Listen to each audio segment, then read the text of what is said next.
Good evening. Welcome, everybody. I'm Libby Garvey. I'm chair of the Arlington County Board, and I want to thank you for joining us for a peek at the past, which is a celebration of the 100 years since Arlington County was named Arlington County. Now, we're going to take a look at the Arlington Census of 1920, and we are going to recognize our work towards a complete count of this year's 2020 census.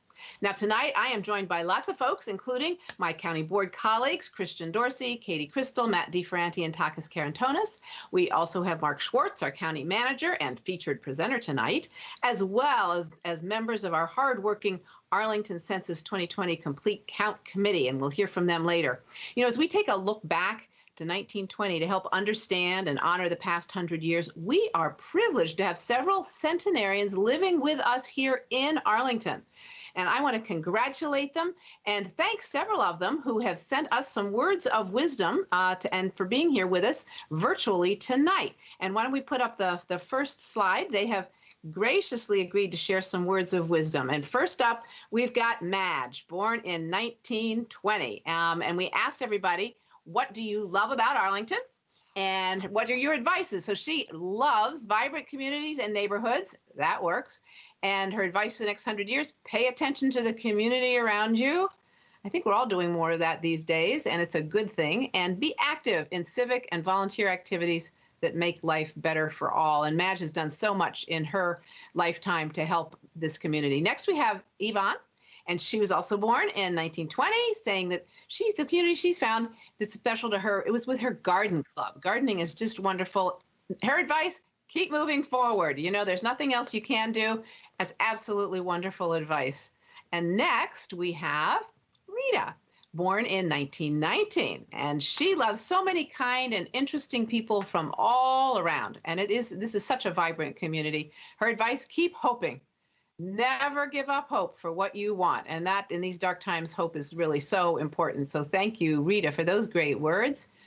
And then we have Vera, born in 1915. I got to attend her 105th birthday. She loves all her friends. She had so many friends there. And her advice, again, somewhat like what we've heard, look ahead. Make yourself happy and make sure you have friends. So those are great words of advice, and I really thank those folks for being with us and helping build this community over so many years. My own mom is 92 now, and she's also, of course, seen a lot in her life. I find in this most turbulent of years, it's really kind of comforting and really hopeful and inspiring to talk to people who have lived through a lot of turbulent times and come through it all. And they've seen so much in their lives of the change that's brought us all to today and this most interesting 100th year for our own Arlington anniversary. In January, I said we would use equity, innovation, and resilience as lenses to help us focus as we consider, where do we want to go in this 21st century? We started then on a year of programs to celebrate our 100th anniversary and use these programs to help better understand our past in order to better understand and plan for our future. Well, the year didn't quite go as planned. Little did any of us imagine that we would be facing challenges like a pandemic, a long overdue national recognition that systemic racism is a pandemic that's been with us forever, that we've got a cure. And to top it off, we're on the verge of a national election that will determine whether or not we still have a functioning democracy. What a year. So tonight's program was long planned as part of our original anniversary retrospective. And while many of the plans for this anniversary year have been put off indefinitely, I am so pleased that this program tonight is among one of those we are able to keep. And I am so really looking forward to hearing what the county manager has learned about Arlington's history during doing his research on the 1920 census. And I look forward to the conversation that follows. We had originally also planned this program as a way to celebrate and promote the complete count for this 2020 census, and we are still going to do that. So before we get to our county manager's guided journey back to 1920, I want to invite my fellow county board member, Katie Crystal, and school board member, Barbara Cannonen, to make a special presentation. Both of them have served so ably as liaisons to the 2020 Census Complete Count Committee, and we thank them, we all owe them a debt of gratitude for that great work. So Katie, Barbara, over to you. Well, thank you so much, Libby. And I know we're just so pleased to be here tonight. As you all know, the Constitution actually guarantees the right for every person in this country to be counted in the decennial census. Everyone counts. And as a result of everyone's participation in the 2020 census, Arlington is able to receive federal funding for roads and bridges, fire trucks and public safety training, housing, free and reduced lunches, and so much more. So tonight, we want to offer our thanks to the volunteers who have been instrumental in helping us towards a complete count in Arlington. We're not quite done, but we want to take the opportunity to acknowledge the members of the 2020 Census Arlington County Complete Count Committee. Let's roll the video.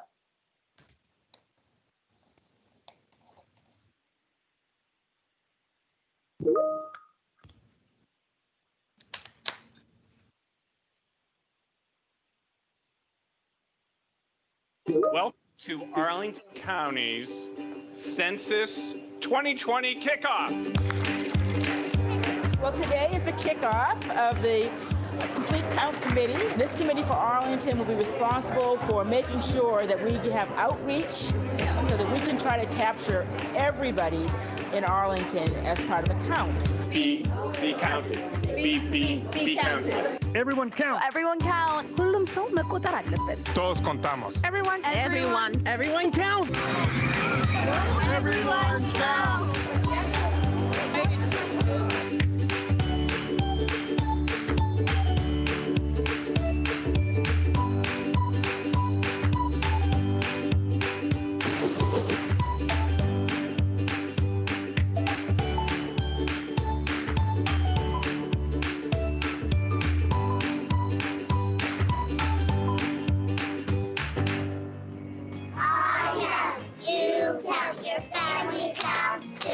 Would you like to share what you think? Yes.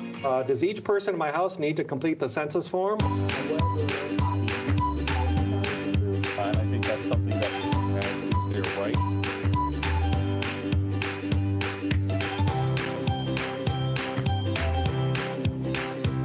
COVID has us all feeling frustration. What a great time to ensure our county's enumeration. Take a minute or two to complete your census form. Perfect to do while social distancing is the norm.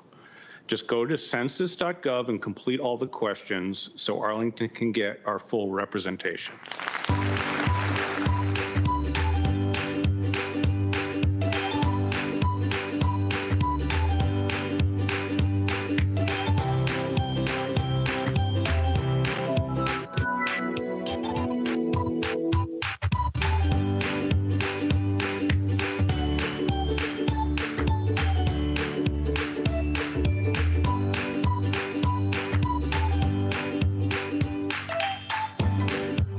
Completamente segura y que no se compartiría con nadie.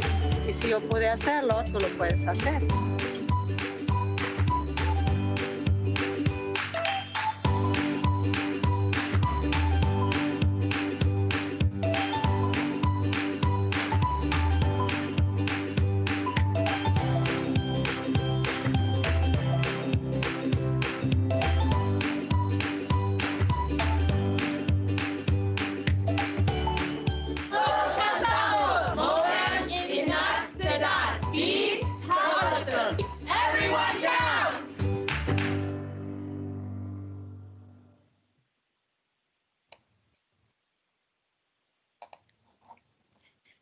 Well, thank you so much. I think if there was one thing you saw in common across all those photos, it was the smiling faces and the indefatigable work of our Complete Count Committee. So team, turn on your microphones. Please join me in offering a round of applause for all of our Complete Count Committee members.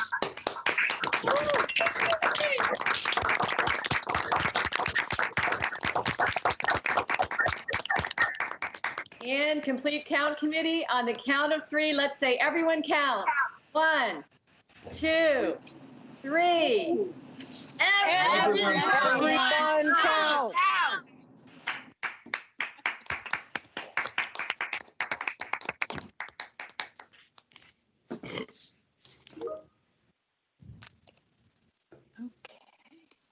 Great. So now I have a great privilege of introducing someone that doesn't need an introduction, County Manager Mark Schwartz. However, some of you might not know that Mark has a passion for history, genealogy, data, and the Arlington community. As a demographer, I love a boss that is even a bigger geek than I am. Mark, we look forward to learning about your journey through the 1920 census. So thank you very much, Elizabeth. Before I start, I owe a lot of this, actually virtually all of it, to you, Elizabeth, to Emily Garrett on your team. Also, I want to just mention the other people who pitched in: Cynthia Lichase Torres, Anthony Fusarelli, Judy Knudsen, Gregory Pierce, Heather Cacchetto, John Stanton, Kayvon Patty, Nicole Faruqi, Jamie Gilliland, and Bill Grether, who all assisted with what you're going to take a look at tonight. So telling a story, you're going to hear from me, but what I'm doing is simply repeating the words and the facts that reflect what happened. And my presentation that you're going to see here and all the information, and there's a huge amount of information, reside on our website. My goal tonight is not to get through all of it. But in today's world, with the hotly contested presidential election, with debates over names and logos and racial justice, the scope of government, recriminations over a pandemic, are we that different than 100 years ago? All of those issues were alive 100 years ago. Let's go take a look and see. So, next slide. 1920 Arlington. Who were the residents? Sort of six W's. Who, where, work, whence did they come from, what language, and with how many. So you see here is a picture of, we don't know which member of the Reeves family, but if you've all been to Reeves Land, this is a picture thanks to the Arlington Historical Society. So let's take a look and let's go to the next slide. I want to explain a little bit about what was involved in this project. The 1920 census, okay, you see that on the slide. Back in 2019, when we formed the Complete Count Committee, and when Libby Garvey was asking all of us what was it we were going to do to celebrate the 100th anniversary of Arlington's naming, I said, well, we're doing a lot on the census, we're doing a lot on the 19th Amendment. I figured I would do my little bit. And I would go back, pull all the information I could find on all the analysis that had been done about what Arlington, or at that time Alexandria County, was like in 1920, and compare it with today, 2020.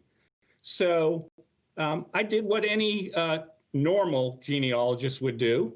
I went and I started to look for data that was online. And what did I find? I found that in the year 1920, there were census workers who went out, and there were 6 census districts, and there were at least 300 sheets of census data. So I figured, great, there's a spreadsheet, and I'll just fill it in with all the compiled data that people have found. And you can see there's a reference there to 2 websites. So first place I went was to the Census Bureau, and I said, I'll just download a summary of what they put together.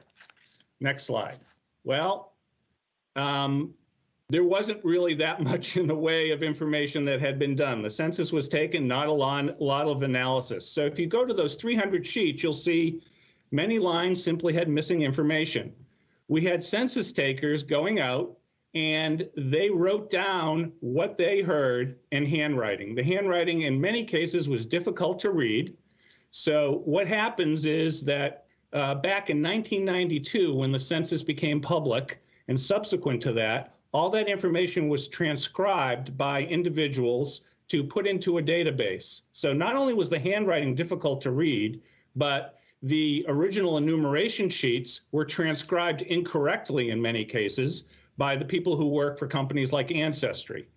But in addition to that, with names missing, there were addresses missing, sometimes street names missing, and in many cases, no dwelling numbers. So essentially, what had seemed to me to be an easy task, to go and just simply compile information that was out there, became really something I had never anticipated.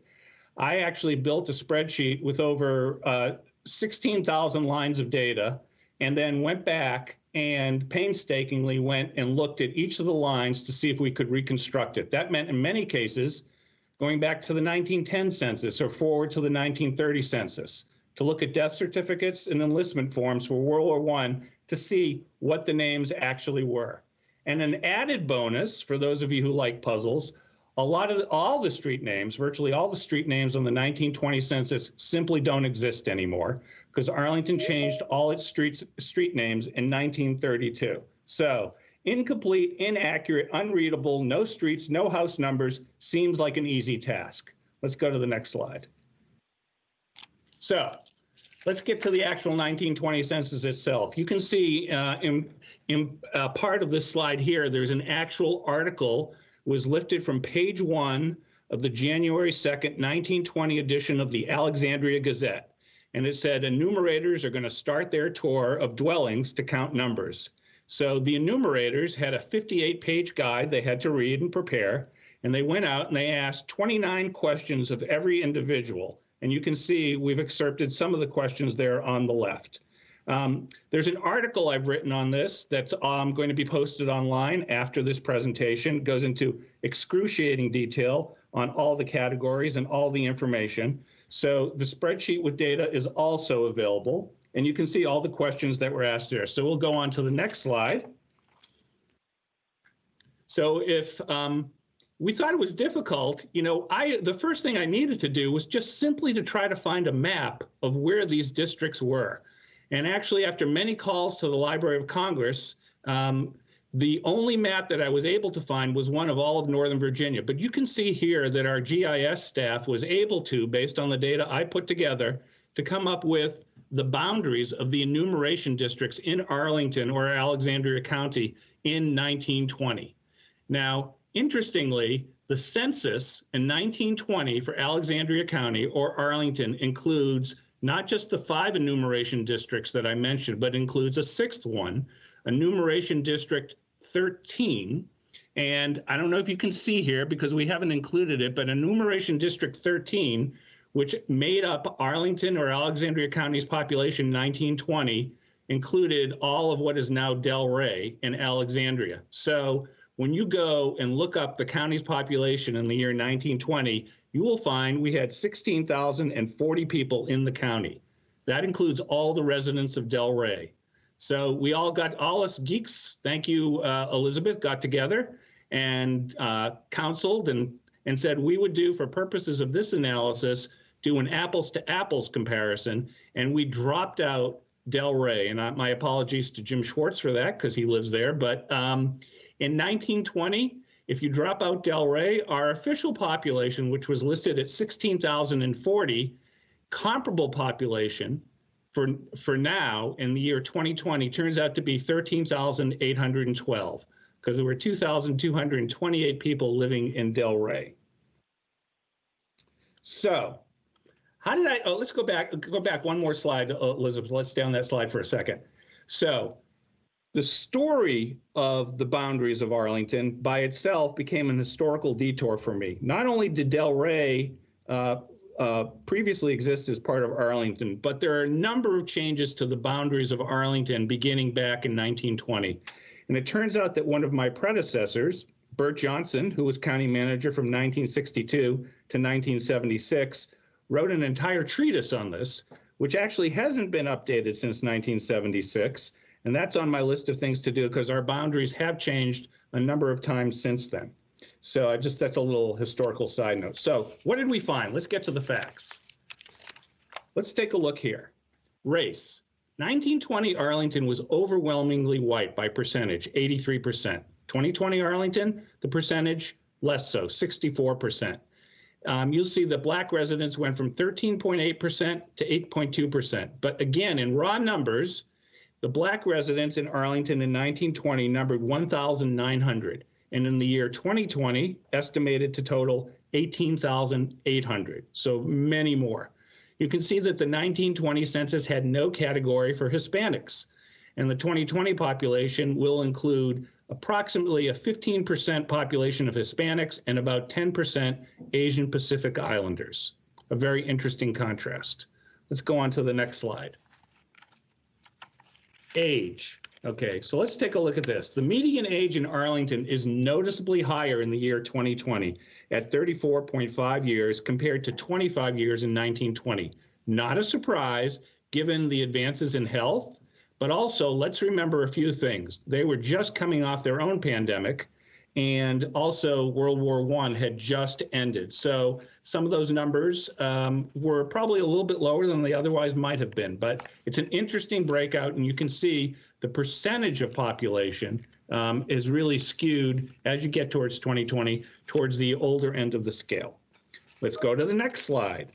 Another really, this to me was some of the most interesting information. You can see that in 1920, that in family households, the average size was over 4 people, 4.24. And in the year 2020, the average household size for families is 2.18. So almost half of what it was in 1920. And that in 1920, more than 40% of the houses had 5 or more people. In 2020, that comparable number is around 9%. Let's go to the next slide. This talks about household type. You can see in 1920, the vast majority of housing in Arlington was houses that housed families, much less so non-families. And you can see that is completely flipped in the year 2020. Again, it speaks to how our country has changed and how our county has changed. Also, let's go to the next slide. Talks a little bit about, and we've had a long series of conversations about our zoning ordinance and sort of how our county was built. And you can see that around the time of in 1920, 1930, when the zoning ordinance was put in place, the vast majority of housing in the county was owner occupied. Take a look at the year 2020, where that has flipped. Almost 57% of the owner of housing in the county is now renter occupied rather than owner occupied. Next slide, let's go on to this for a minute, is surnames. So one of the many things, and we have dozens and dozens of pages of statistical analysis, but this is one that I thought was fun. You can see the most 10 top popular names in Arlington by surname in the year 1920. And you'll recognize a few towards the bottom there, besides your normal Smiths, Johnsons, and Browns. Marcy was a very popular name in the county. Marcy Road and Marcy Park are familiar. And we have an entire tab that goes on for 70 pages that lists names, including Campbell, Donaldson, Veach, Ives, Reeves, and Pollard. You'll be happy to know there were a smattering of Garveys and even a few Schwartzes. So let's go on to the next slide here. All these resources and essentially the spreadsheet that goes on for over 100 pages with all the census data is downloadable in our open data format, open data platform, and there's a data summary comparison, many pages of materials. So what I really wanted to go to was, I think, the most fun part. And Elizabeth, I warned you, it's going to be a little bit of breakneck speed, but this is the really sort of the cherry on top, which is a story map based on all this data we put together. So Elizabeth, if you can take us there to that link. There's the website, and you go down where you see it says data details, and it goes story map journey to 1920. And let's click on that. And here we go, a journey back to 1920. So we'll scroll through this somewhat quickly, but there's the enumeration districts. And you can see there's a whole story laying out who lived in what enumeration districts. There's the shot from the Reeves farm. I'm going to ask Elizabeth if you could click on where it says 1920 Census Demographic Summary there. And you just scroll through. This has all the breakouts by enumeration district, by, for example, there's countries that people were from, their place of birth, the top 5 languages in each enumeration district, the top 20 trades and professions in each of the enumeration districts. And I think if you keep scrolling down, there's probably a few more. Yes, industry, business, that type of information, things that we couldn't even hope to cover in this type of information, household by size, years on the property, those kinds of details. So that is just a bit of a detour again. And if you continue to scroll down, we have some stories about Enumeration District 10, some of the people who were notable in the county, where they lived. Let's keep going, and you can click on each of these and you'll get a heck of a lot more information.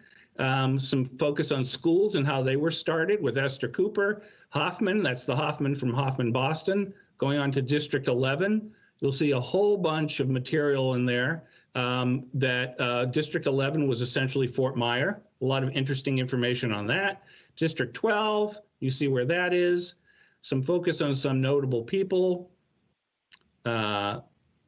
Barcroft, how that was founded, some names there, and some, obviously I'm not going to be able to do justice to all of this, but if we just keep going, the history of Buckingham, history of Green Valley, and some of the racial history of the county, if you go through District 14 and you keep going through where the cemetery was, Arlington had a number of brickworks. There's Queen City, which was removed to make way for the Pentagon, the Abingdon Plantation, District 15, which is up north, and some of the people who live there.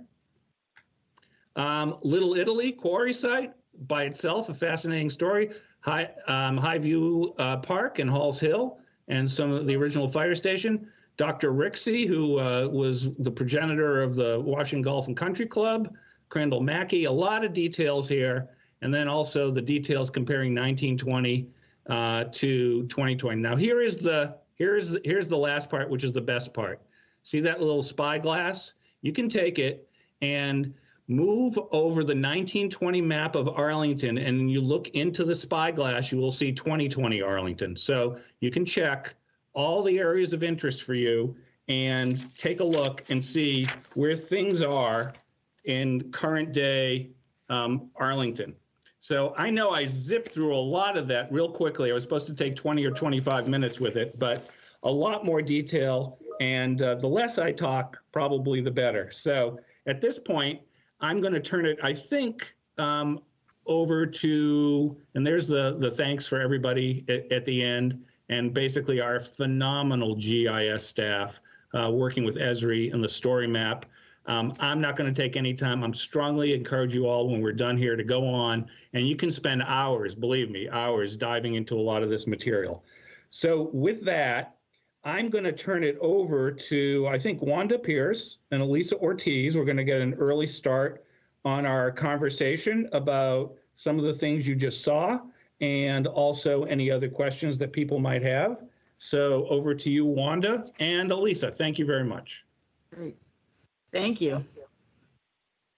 Wow, Mark, that was amazing. It really was. And it's been an honor for Elisa and I to serve as the co-chairs of the Complete Count Committee for Arlington. And we are very excited that many of the CCC members are here with us and the county board members to listen to Mark's presentation. And so we wanted to ask a few questions. And so we're going to open it up for folks to be able to ask our county manager some questions about this great work that he has done over the past year. So CCC members and county board members, raise your hand if you want to ask a question, and then make sure that you put your camera on and unmute yourself so that we can hear the question. You can also put them in the text box as well. Lisa?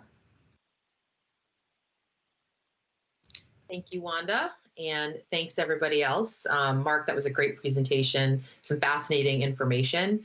So folks, put your questions in the chat box and raise your hands. While we are waiting, Mark, a question that I have is, you talked a little bit about the genesis of the project, but if you could talk more about, what the inspiration was for it, and how long it's taken you to work on this thing, because it's a lot of information. Tell us more. Yes, so the hardest part of this turned out to be a case of misestimating the amount of time I would have to spend on it. I remember coming into one of the meetings that Libby was holding, I think with Diane Kresh, and saying, I've got this great idea. I'm going to spend a little time, pulling the data, work with our CPHD staff, pull all that prepackaged data and just compare, 1920 to 2020 and do a presentation on it. The problem was the data from 1920, I have to tell you, my mind was reeling. At first, I just thought that they got it wrong in 1920 when they said there were 16,040 people in the county. Well, it was right, but the county just looked different, and I didn't have a clue about any of that. So I am a conservative estimate. I probably spent about 200 hours on this. You can check with my family to make sure. Many nights I simply was slumped down in front of the computer. But if you're a genealogist, when you have a puzzle, you want to solve it. And this was a multifaceted puzzle because it wasn't just a question of taking the data and spiffing it up and making it more accurate. We had to, with the GIS team, literally reconstruct the data and put the map together. So it was really breathtaking. And I felt like I wanted to do my part, but I have to tell you, one of the worst parts of the pandemic, I know there's horrible things where people have lost their life, but we had a lot of work going on with the 19th Amendment and really a celebration of what was happening in the county. And we've just touched the surface here a little bit of what you might have been able to see if we had more time. Well, thank you. I mean, it's pretty incredible given the amount of time you spent on it. So we have a couple questions that have come in, Mark. So I'm going to start with the chat box, folks, and then I'll go to the people who have their hands raised. So Mark, Rob Farr asked, was Arlington and the U.S. for that matter still feeling the effects of the Spanish flu pandemic in 1920? Well, the answer is yes. And I know that I'm going to recommend that, the Arlington Historical Society has a number of articles on their website. There was one that came out in the last, I think in the last year, that talked about the impact of the Spanish flu on Alexandria City and Alexandria County. The Spanish flu affected people mostly in the younger age cohort. So there's all the raw data here for people to go back and do some type of analysis to see what was the impact on life expectancy and also on the age of people and whether there's literally a missing group of people. So I know the impacts were there as late as the end of 1919. There were still, I think there were at least 3 or 4 waves of the pandemic still working their way through. And my understanding of what happened to the Spanish flu is it never quite was cured. It just morphed and became less virulent as time went on. But that's another area of, I think, that would be not only informative from a historical perspective, but might offer us some lessons as we're going through a pandemic now about how the community dealt with it. And again, another area rich for exploration. Definitely. Thank you, Mark. So the next question is from Libby. What was the biggest surprise for you in looking at the 1920 census?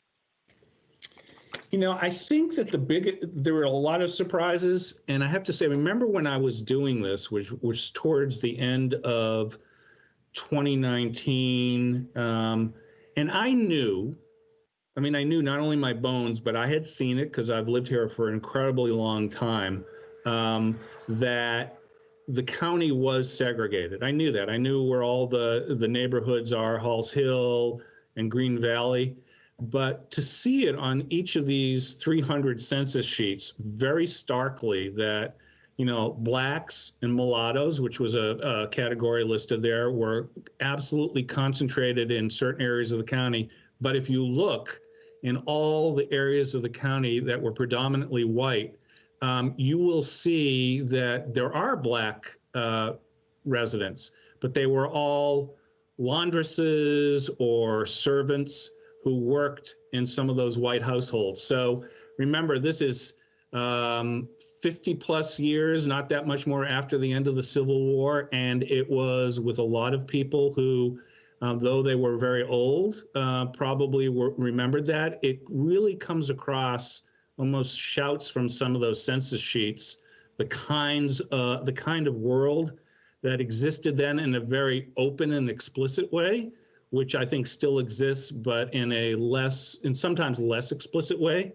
So to me, that was a real, I don't know, it was just an overwhelming sense of, I'll just use a very substantial word here, wow. Yeah, thank you for highlighting that. I mean, I think it's easy to forget how that really was and how in some cases it still is. So thank you, Mark. We have a couple Facebook questions coming in, and a reminder to everybody on the call, if you want to raise your hand, I'll definitely call on you, or putting your question in the chat. So Mark, the Facebook question from Kim, any idea how many families from 1920 still live in the county now? Well, I do not have an answer to that. I'm going to ask, and I know you're going to kill me, Elizabeth, for you to join me in the conversation and actually tell me if there would ever be a way for us to figure out how to analyze that. Probably not using census data because privacy is a #1 priority for the Census Bureau. They hold everyone's information, as we all know in this group, private and secure for 72 years. So we wouldn't be able to compare the most recent census to that.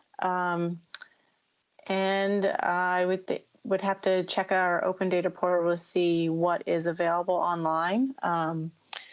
To see which last names, if names are published with other open data, thinking more like real estate data. But since so many of Arlington's residents are rental, it'd be hard to really know how many of those families are still in Arlington. Thanks, Elizabeth. So next question, Mark, I think also from Facebook. And a very interesting one. Did you find that some puzzle pieces simply just didn't fit? And how can we apply this level of research to other projects in the county, trying to take that historical lens? Interestingly, I think that there were, and I'm looking at the sort of the master spreadsheet I have here now with the 13,800 lines of data. There are some pieces that don't quite fit.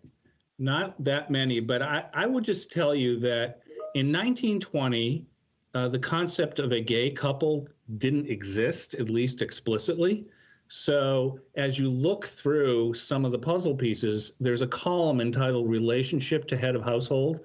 Again, this is something that is out there in our data portal for people to take a look at.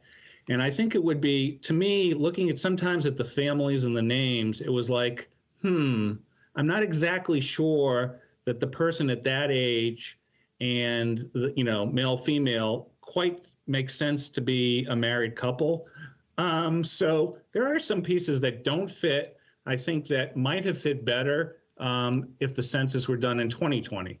Having said that, that's a lot of supposition on my part, but there's fertile ground to explore on that. Fascinating. Well, and I mean, to your point, Mark, or when you talked about how there were just so many fewer households that were not family households in now compared to 1920. So Mr. Dorsey has a question. Arlingtonians of 2020 are more educated than most, earn more than most, and our cost of living is also higher than most. How did Arlington folks in 1920 fare in those relative indicators? So here's just an example where if we had another, 6 months to just hang out, and maybe, we can analyze that. Some of the columns of data in the 1920 census, for example, asked whether people owned or rented their property. So, that was the category that helped us get a sense of ownership or rental. It did also ask whether, if you were an owner, whether you had a mortgage or not. So there may be some information there that could be gleaned about relative economic levels. Another category, when it comes to education, there was a column entitled Attended School Anytime Since September 1, 1919. So that was for the school year beginning in September of 1919. Did any of the school-age children attend school? And it's really interesting. We haven't gone through and done the analysis, but anytime a child between, I'd say, the age of 5 and 18, which is normally what we would think right now was school age, you would expect to see a yes in that column. I have to tell you that there's a whole bunch of times where there were no's. And I'm not sure what that really means, except that perhaps parents made a point of saying, I've got a kid and they're not going to school. And there's a whole bunch of data that's blank on that. And then there were two other columns entitled whether the respondent was able to read or to write. And I haven't had a chance to do any analysis of that. And I think that you'll see that there's a lot of information there that could be gleaned. So as far as our relative economic wealth and educational levels. There's more information to be gleaned, but I would say it's relatively thin pickings for some of the detailed kind of analysis that Mr. Dorsey was asking about. But who knows? That's why we have open data. Maybe someone will be able to marry this up with another file somewhere and figure that out. We have other questions. I might just call on people who are on the chat to turn on their camera and be seen. Jose, would you be willing to ask your question on camera? Hey, Mark. So do you have any idea what was the local composition of the government, the local government composition in 1920? Jose, thanks for that question. I didn't spend any time looking at the governmental structure back then. As you know, in 1932, which was the time when all the street names were changed, the county did move to the county manager form of government. Back in 1920, the interesting piece, and I don't know a lot about this. Arlington was set up in magisterial districts. There was the Arlington Magisterial District, the Jefferson Magisterial District. And I used to know all these names off the top of my head. But if you go into the data portal we've set up and you click on the spreadsheets, I've listed all the magisterial districts. And if you go in there, so I think there were magistrates or supervisors for each of those areas. But I'm really going beyond my depth at this point. So I'm going to have to refer that to some other expert on it. And again, the Arlington Historical Society, I know they've written some articles on it, and I highly recommend their website for further details on that. Thank you, Mark. Steve Retner, I believe you have a question. Yes, Steve, don't let me down. Member of the Complete Count Committee. I'm sure it's going to be an excellent question. I was just going to ask if you knew what other names were considered when Arlington was first named. Yeah, and I think that, gosh, I wish we had somebody on the call from the Center for Local History, because there was a posting on our website at the time of the different names that were thought of at the time. Moving from Alexandria County to Arlington, there was some debate. And I have to tell you, if you look, the Alexandria Gazette is online. And if you go back to the 1920 Alexandria Gazette, I think that there's some additional information there where people were talking about potential names. And so, yeah, here's something, I bet you knew this, Steve, but when we're looking at certain parts of Arlington County, you wonder sometimes where the names came from. And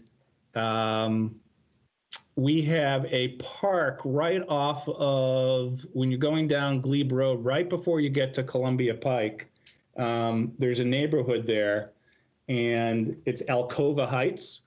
And Alcova is actually the initials for Alexandria County, Virginia. So it was created at that time. There's a lot of little interesting nuggets on that, which other people have written on. But the names, as we know now, given all the focus on how things were named, were certainly an object of long conversations back then. But I'm sure as we go through looking at how we might want to revisit change our logo and our county symbols, that we'll have an opportunity to learn more about that. We're just glad that our Green Valley name is back in the Green Valley area, from Knox to Green Valley, for those reasons you mentioned.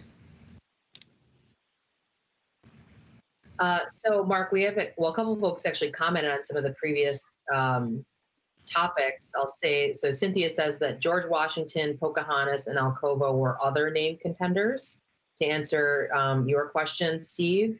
And then Rosemary offered that potentially people weren't sending their kids to school in 1920 because of the influenza. And then also Lisa Van Wagner says that kids might have gone to high school in DC because Arlington didn't have a high school until what's now Washington Liberty opened. So potentially school ended in 8th grade. So that's another option. That everyone on the CCC and the staff and the members on this call are just incredible, like intelligent, like this font of information you all have. It's amazing. I'm so impressed. So Mark, we have another question from Facebook from Emily. I'm sure you'll enjoy this one. Any predictions about the 2120 census? Can we count on you to do the analysis then? It's not you, but potentially that county manager, unless you're planning to live forever, Mark. Well, given that one of my daughters is named Emily, I have some suspicions as to who planted that question. But yeah, I think the 2120 census will likely be something that will not require as much manual labor. It's interesting because I know one of the members of our Complete Count Committee, Portia Clark, is doing work for the census, and I don't want to, steal the lead in the future. The Complete Count Committee has just done a phenomenal job, but just think in 100 years how it's all changed.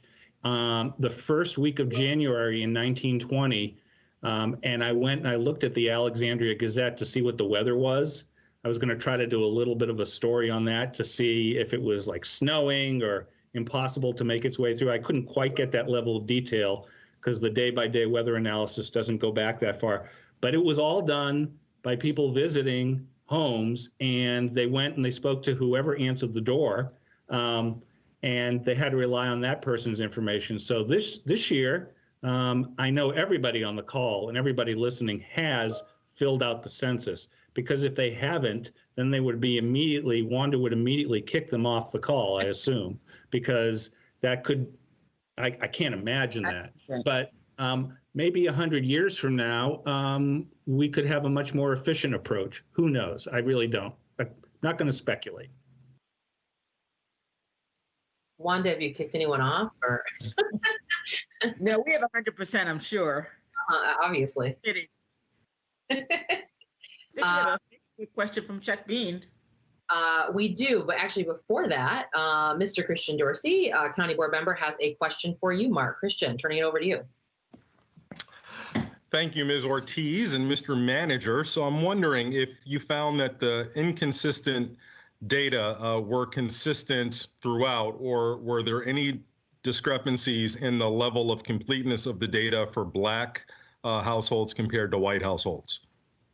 So that is an excellent question, and I think that I'm glad other people will now get a chance to look at the data, because what I found, at least anecdotally, is that the lack of precision in names and details was much more pronounced in the Black community. And I don't know what that owes to, but I speculated that the census takers were unlikely members of that community, went in and simply gleaned what they could and got out. So that's a supposition on my part, but I think that if you look at it, you will find a lot of that information. And also, interestingly, I think that if you look at some of the names, I think that for me, names that seem quite obvious on how to spell and how to do in the Black community were routinely screwed up. Let me put it that way. Mm-hmm. So, thank you. Sure. All right, we still have a few more questions coming in from Facebook, Mark. Why were the street names changed? Okay, that's actually, and I did send an article around to some of the people on the call here. In 1920, Alexandria County, all the way through 1932, and there's actually a complete compendium of this done in the Center of Local History. It's about 30 pages long, where there's the list of what the names used to be and what they became.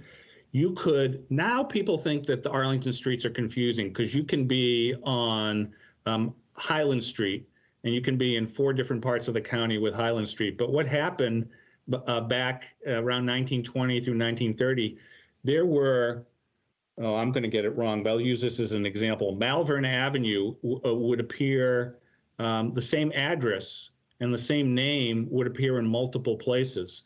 So it was virtually impossible to navigate through the county. There were several Washington streets, Washington boulevards, Washington roads with all the same addresses. A lot of just it became, I think, really difficult to navigate. And remember, at the time, Arlington was primarily at that point it didn't look the way it looked now. It was much more rural, but still the need to get around with the arrival of the automobile is something that became much more profound and needed. So there was actually a commission put together that spent 2 to 3 years to try to figure out how to rename all the streets in the county. And I think you can tell by driving around the county or looking at the county that they relied somewhat on the model of the District of Columbia, which at that time had decided to adopt an alphabetical and numerical composition that we mimic by going A through Z, 1 vowel, 2 vowels, 3 vowels, and then starting with numbers. But it was impossible to navigate through the county. Your street address was virtually meaningless and confusing. Yeah, I also read an article years ago that said that the U.S. Postal Service pushed that as well in order to get to zip codes, which didn't really exist earlier. So over the course of years, they forced localities, if they wanted to get mail delivery, to do some standardization for their own purposes. I can imagine what it must be like being a new mail carrier and trying to figure out where the heck you're going. So a couple other questions. Let's see, from Facebook. We do have a question, as Wanda mentioned, from Chuck Bean at Washington Council of Governments. What was the estimated percentage, you actually hit on this, Mark, what was the estimated percentage of Arlington that was farmland in 1920? So Chuck Bean, one of the preeminent residents of Arlington County, has hit upon an important question. One of the columns to be answered as part of the 1920 census was this a farm?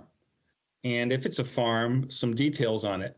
And I will tell you that the number of entries entered as farm, this is again also in the raw data, something I didn't have time to analyze, were much fewer than I had expected. But I again think that the data that was gathered was much less accurate than we had than we hope, or much less precise. So there are a number of entries for farms on the far left-hand column. And then if you look at professions and work that's being done, there's a much higher number of people who identify their work as farm-related. So Chuck, in your spare time, you can download the CSV data from our website, and you can run an analysis and just shoot me a note the next time I see you. Thank you, Chuck. So Mark, we have a couple more questions before we wrap up here. So a question from Catherine on Facebook is how many Irish Americans lived in Arlington in the 1920 census? And I would also maybe add on to that. You mentioned that some of the questions asked were about like place of origin and languages spoken. So any sense of, even broader than just Irish Americans? Right. So that is an excellent question. If you go into the data sheets that we've loaded online, you'll see, I'm just going to give an example of the by enumeration district of the top 5 foreign languages spoken by an enumeration district. Now, remember what I said, that the number of people who were, quote, identified themselves as coming from other countries was very, very small and as a relative percentage of the population. And I'm looking down here at this sheet, but as far as languages spoken, the 5 most prevalent in some of the enumerate: German, French, Swedish, Yiddish, and Irish and Italian. But the numbers, when I say Irish and Italian, there were 6 people in one district who identify themselves as speaking Irish. As far as countries of origin, we also have the top 5 countries of origin by district. The number 1 country in 3 of the enumeration districts was England, then followed by Germany, Russia, Italy, Canada, Sweden. Ireland makes it in number 4 or 5 in some of the enumeration districts. So you can go online, take a look at that. But remember, when you're dealing with a population of close to 14,000 people, and you have a total of about 40, you have a total maybe of 100 people who came from Ireland, realize that 1920 Arlington was not a diverse, caring community. It could have been caring, but it was not a diverse community in any way, shape, or form. Mm-hmm. I think we have a question from Takis. Does he want to come online on? Yeah, come on, Takis. Actually, that was, thank you. That's very exciting, very, very interesting. Mark, actually, Chuck Bean asked the same question, basically. I wanted to know if there are any so people used to joke that the last dairy farm was still on the tax roll in 1991 in Arlington. I don't know if this is really true. But do we have any economic activity data besides that, you know, we were generally a rural country or mostly rural country, and that the Reeves family was still, you know, producing? What else did Arlingtonians do by then? How did they earn a living? Right. So a couple of things. One is, I think the last working dairy farm in the county was the Reeves farm, and it went sort of out of milk production in 1991. I think so. That is an accurate point. As far as how people were doing, what, you know, there are several categories that ask for what was your work, what was your industry that you were working in. And not surprisingly, the U.S. Army and the U.S. government were at the top of the list. And then if you look in some of the districts, for example, and I know I was smiled when I saw this, working on the streetcar was a very, very important job back in 1920.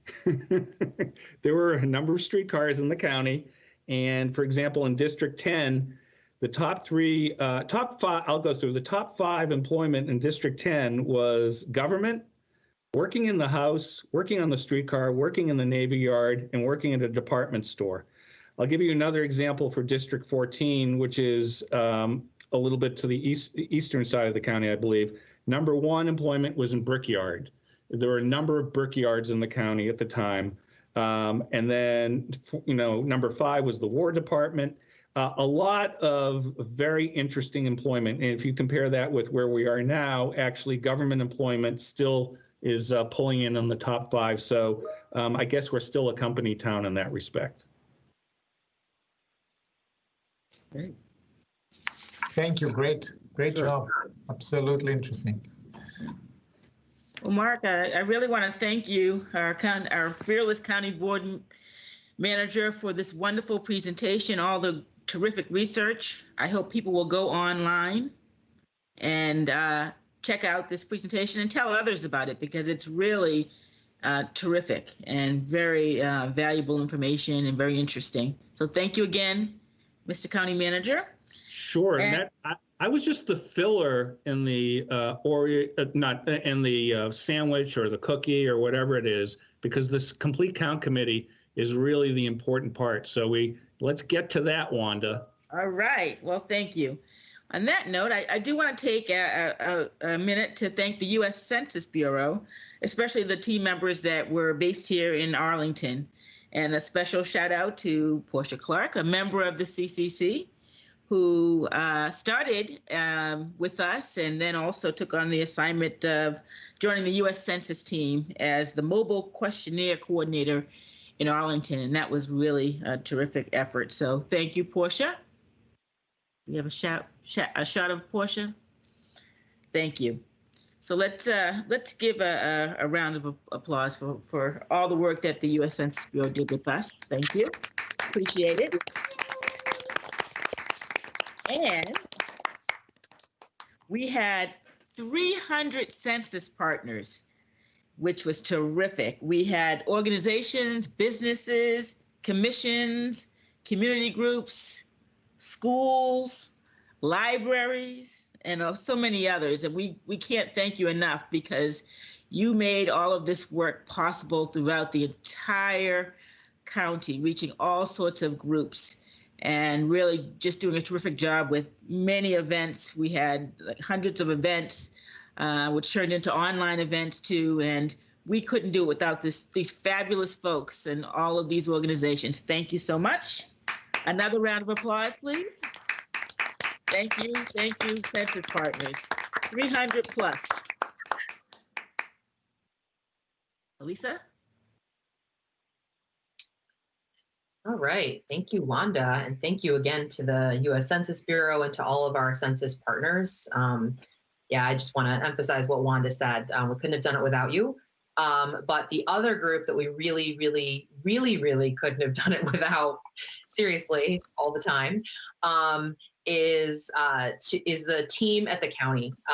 So in addition, Mr. Schwartz had all of his folks come together and provided so much support and have done incredible, tireless work for well more than a year, and has worked with us at the Complete Count Committee. And so I want to give a special shout out to the staff. So Elizabeth Hardy, Bryna Halfer, Jerusalem Solomon, Torre Angadia, Catherine Regenbald, Aquila Biddle, Claudia Pors, and Lisa Van Wagner. Let's give them a hand. Yes. Thank you. Thank you so much. Fantastic. Anyone who has to work with them in the trenches every day knows how amazing they are. But rest assured, those of you on Facebook and otherwise watching this, county staff in Arlington are the best, and they have done an incredible job on this. And it's just been a privilege to work with them, and I'm sure Wanda agrees. Thank you. Back over to you, Mark and Libby. I think we had a song, but are we having technical difficulties with this song, Bryna? I think we figured it out, and we'll do it after you guys are done, you and Mark. So take us away. All right. Cool. Thank you. And I just thank you. So, Mark, I thought that was going to be amazing. It really was. I'm not sure where you found all the time. I feel like we haven't been giving you enough to do with the county. Yeah, that's what I was afraid you were going to say. Yeah, I've decided it's probably more your mental health, just to kind of clear your way out of. I find I have to mentally leave 2020 myself sometimes. So that's just great. Thank you so much. And everybody who put this together, it was fantastic. And, having the centenarians with us today in a way was just really special. I found myself thinking as we're looking at this map and Mark's talking about the 2020 census, and that seems so long ago. And that's when those folks were born. And in fact, Vera had been born 5 years before that. She was a 5-year-old. I mean, it's really living history. Our past is not really so past and so long ago. So I also appreciate, Mark, you starting out talking about how, the times weren't that different. Gosh, dealing with pandemics, dealing with, all kinds of issues. Some things they weren't dealing with that we are now. And I think that's really good. Thank you so much for all of the great work. I'm going to let you have the last word, Mark. This was really fun. Thank you, everybody. And thank you, Arlington County, for being Arlington County. What a cool place to live. I have said over and over, this is the best place in the world to go through this pandemic. So take it away, Mark. Yeah, no, thank you, Libby. I want to thank you and the other members of the county board. And it was especially touching to see Eric in the video there. Yeah. We do miss him. And also, again, just a huge shout out, especially to Elizabeth and Emily and everybody else with the Center for Local History and the GIS team. I couldn't have done, I was wondering at times whether they were just being polite because I was the county manager, but they were at times more into it than I was, if you can believe it. And they really got into it because it was an exciting project. And finally, I do want to thank all the members of the Complete Count Committee, because I think that, I don't even know if we said the number, Elizabeth, but we're at 98% counted based on all the estimates that we have with the door-to-door, which is phenomenal. So we're just going to say that is just absolutely phenomenal. And whether we end today or whether we end in a week or a month, I think we've done a phenomenal job. And I have to tell you, there was a period of time, sometime in April or May, where Bryna was inconsolable. She had boxes of Fig Newtons and all sorts of census bling lying around, but she somehow figured out how to handle it all. So again, thanks to everybody. I know that you all probably want to get off so that you can prepare to watch the presidential debate. And so with that final word again, if you haven't filled out the census, you still have a few days to do it. And again, thank you to the great team assembled here. Get it, David.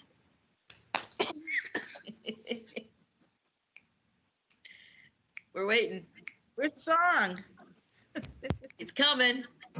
The census counts people in homes big and small. You count if you're tiny. You count if you're tall. Because everyone counts in the U.S. of A. Everyone counts in their own special way. The census counts everywhere, count all who live with you. Sisters, uncles, grandmas, and your newborn babies too. Cause everyone counts in the U.S. of A. Everyone counts in their own special way. We count all your neighbors and we count all your friends. Until we count you, the counting won't end. Cause everyone counts in the U.S. of A. Everyone counts in their own special way. Counting is easy, counting is fun. Everyone counts and you count as one. Cause everyone counts in the U.S. of A. Everyone counts in their own special way. 1, 2, 3, 4. Everyone counts in the U.S. of A. Everyone counts in their own special way. Woo! Congratulations, everybody. 98%. Thanks, everyone. We got days. Best committee ever. Best committee ever. Thank you, everybody. Woo! Thanks, everyone. Fabulous. Good night. Good night.